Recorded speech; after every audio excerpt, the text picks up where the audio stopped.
மேய்க்கிறார். நாத்தாச்சையை தன்னை புழுவில் மேய்த்து அமர்ந்த தண்ணீரை கொண்டு போய் வீசுகிறார். சங்கீதம் 1.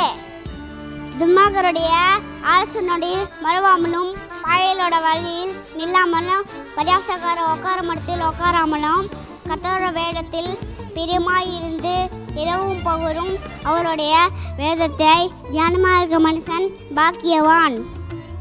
அவன் நீர்க்காலில் ஓர்மாய் நடப்பட்டு தம் காலத்தை தம் கனியை தந்து இழுவதராக இருக்க மரத்தை போல் இருப்பான். அவன் செய்வதெல்லாம் வாய்க்கும்.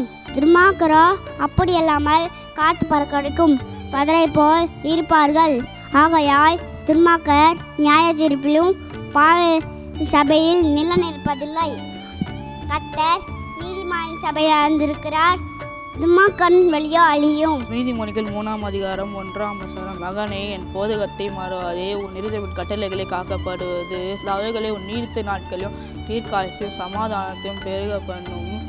சத்தியம் அவை உன் கழுத்திலே பூண்டு உன் இருதயமாக பலகையில் எழுதிக்கொள். அதனால் தேவனுடைய பார்வையிலும் மனுஷரோட பார்வையிலும் நயவின் அற்புத்தியும் பெறுவாய். சுயபுத்தியின் மேல் சாயாமல் முழு இதத்தோடும் கர்த்தர் மேல் நம்பிக்கையாய் இருந்து வழிகளெல்லாம் அவரை நினைத்து கொள். அப்பொழுது அவர் பாதைகளை செவ்வைப்படுத்துவார். சங்கீதம் 23. கர்த்தரின் மேய்ப்பராக இருக்கிறார். நான் தாட்சி அடையேன். அவர் என்னை புல்லுள்ள இடங்களை மேய்த்து அமர்ந்த தண்ணீரை கொண்டு போய் விடுகிறார்.